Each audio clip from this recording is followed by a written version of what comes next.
Hello, it's me, it's that B-A-M BAM.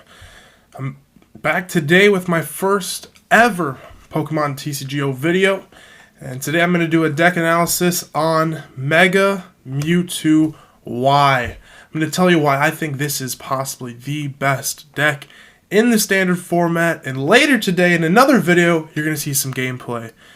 So let's get right down to it. Mega Mewtwo. Psychic Infinity is the main attack we're looking at here. Does 10 damage plus does 30 more damage for each energy attached to both Pokemon. So let's think about just Mewtwo. You put a double colorless energy on this Pokemon right here. Put a double colorless on, it's doing 70 damage. That's if the opponent doesn't even have any damage. Let's say you're matched. You're matched. 2 energy, 3, 6, 9, 12, 13, 130 damage. That knocks out almost all the stage 2s in the game. That is why it is so good.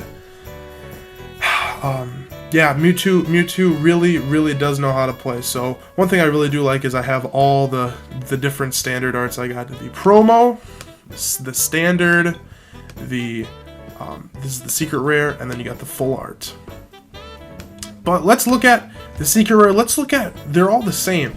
But let's look at the attacks that this one's got. You got Shatter Shot, which is actually really good if you're going against other Psychic Pokemon that are weak to Psychic. So, because Psychic Infinity actually doesn't have any weakness applied to it, so you can't hit things for weakness. It does 30 damage times the amount of Psychic Energy.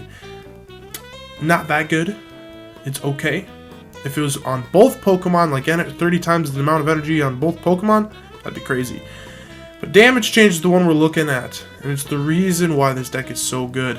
You switch the damage counters that you have and your opponent has. So if you took 160 damage last turn, you can swap it all back to the opponent, and usually a lot of the time you're knocking it out, unless it was an EX. But what makes it really good is if you are able to use damage change with Mega Mewtwo. And we can, using the Shrine of Memories. Each player can use the attack from its previous evolutions. It's a stadium, you put it up and you're able to use it. And you gotta run 4 down here. You gotta run 4 of these. I used to run 2. No, not good at all.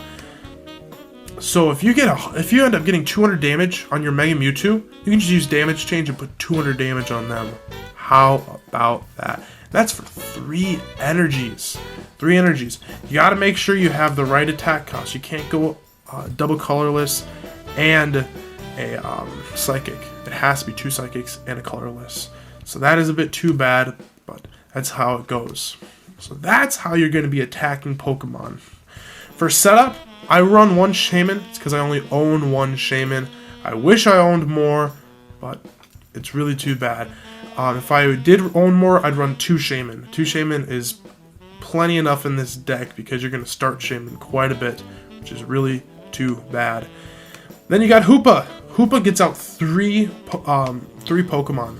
3 EX Pokemon. And it's something you don't want to start with, but it's really good with setting up. You grab out 2 of these and 1 Shaman, and you're getting double draws per every turn. And speaking of double draws, we got the supporters. I used to run 4 Sycamore, but I had to add another card to the deck, so I ended up taking out 1 Sycamore. So I run 3 Sycamore, 3 N. I got this full art N from the recent ladder. And then 2 Lysander. As usual, 2 Lysander is very normal to have in a deck because it can bring out any Pokemon you want from your opponent's bench, which is usually a Shaman. To knock it out, take 2 easy prizes. 1 Skyla gets you any type of item you want. And you got a Pokemon Ranger to get rid of your Glaceons, get rid of your Jolteons, get rid of your Regices, which is one of my favorite decks, actually. So, and finally, we got Ninja Boy. Ninja Boy is great when you have a Shaman start, or you have a Hoopa start. If you get Ninja Boy, you can power those Pokemon up, and then hit Ninja Boy and swap into your Mewtwo, which is really nice, because you can swap any basic with the basic. Down to your items, Escape Rope. Huge. It's a critical card to have because it can win you games, especially if you don't have Retreat. You got Mega Turbos. I'm not in favor of using max elixirs in this deck because you want to get to Mega Mewtwo as fast as possible. So that's why I run 2 of those. 1 special charge gets back your double colorless. And then you got 1 super rod to get back your Mega Mewtwo's, Shaman if you really want, and your normal energy. Town map is optional. I really love town map, especially because it means you're not drawing randomly into your prizes. I don't like writing down what my prizes are, stuff like that. I just like knowing sometimes, especially if you're ahead in a game. You can Skyla for a town map, and then you know you're going to be taking prizes. You hit that town map, and you can take whatever you want. It makes the game a lot more fun.